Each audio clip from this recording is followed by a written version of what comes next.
This is my personal experience. I've tried pretty much all of these at some extent, some more than others. I just want to kind of give you some food for thought as you're looking at pursuing an online business. At the lowest tier, I'm going to put print on demand and Amazon FBA.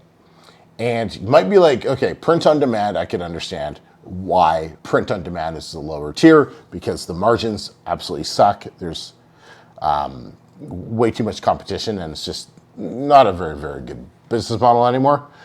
But FBA, why is that on such a low tier with its massive earning potential? Amazon FBA, you just need to fully commit. So I wouldn't even really call it a side hustle anymore. I call it like a full out online business. Yes, you can do it on the side and make some all right money, but the amount of time and effort you have to put into a business like Amazon FBA, when you're only kind of doing it like half in, half out, part-time, is massive. And the returns suck. However, if you fully commit and you jump in and you have $5,000, $10,000, $15,000 to invest, to buy product, to bring it over from overseas and to take it seriously, then it is a phenomenal market, 100%. You combine that with something like TikTok and yeah, you're gonna be printing money all the way to the bank. But like I said, it's extremely competitive, extremely cutthroat, and it does require a massive amount of money to get going. So that's why it's at the lowest tier. Moving up the scale to the mid tier, we have freelancing and affiliate marketing. So first on freelancing.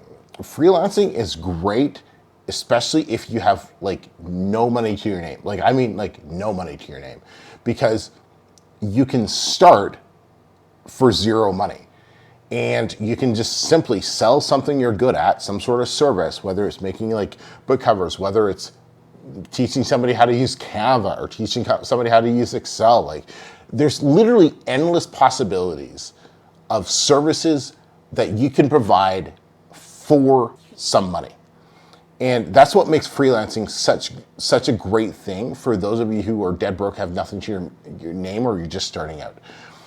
It's just capped. You're dependent on another platform like Fiverr or Upwork or something like that. And once again, you're trading your time for money. You're trading your time for money. It is something that you cannot scale unless you outsource and build a little team or build a little agency for yourself. Now, affiliate marketing, why it's on this mid tier is affiliate marketing is a phenomenal business. You just need an audience. So if we can take affiliate marketing and combine it with something like YouTube, right? Then you have channels like Sarah Finance, for example, great affiliate marketing channel. That's somebody who talks about different types of businesses that you could do and gets an affiliate fee for promoting those type of services. They're an affiliate marketer. And it's a great business because you don't have to create anything yourself. You're simply selling other people's services or other people's programs or whatever the case is. Lots of money to be made. People have made millions doing affiliate marketing. It's a phenomenal business. You just got to have the audience. So you have to combine it with something else. The top tier, and full disclosure, I do both of these. So I might be a little biased, but I'm going to tell you why they are by far the best. And one of them is better than the other. The first one I'm going to talk about is YouTube. YouTube is, I think, one of the best businesses if you have the right personality. I'm obviously the right type of personality for YouTube. I enjoy being on the camera. I enjoy speaking to people. I'm a bit of a people person. Some of you are not, and you don't want to be behind YouTube. And that's great because, faceless channels is rising up. And that's a whole nother thing that I didn't even have in my notes. But I guess you don't even have to be a people person to do well on YouTube anymore. Isn't that crazy? So here's the issue with YouTube. There's no money in it unless you're in a high watchable, repeatable niche like gaming or like entertainment, vlogs, stuff like that, right? Like DDE or Mr. Beast or, where you're getting millions of views on your video. Then yes, it is massive.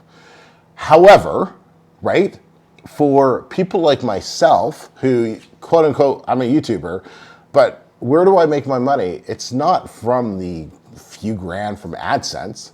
It's from selling a program on the back end to my audience, you. That's how I make my money through YouTube, right? It's by having another program and selling it to my audience.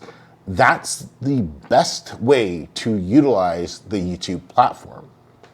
The other thing is KDP. And the reason I put this above YouTube is because you can make money with it so much faster and you don't have to be the face of the company, right?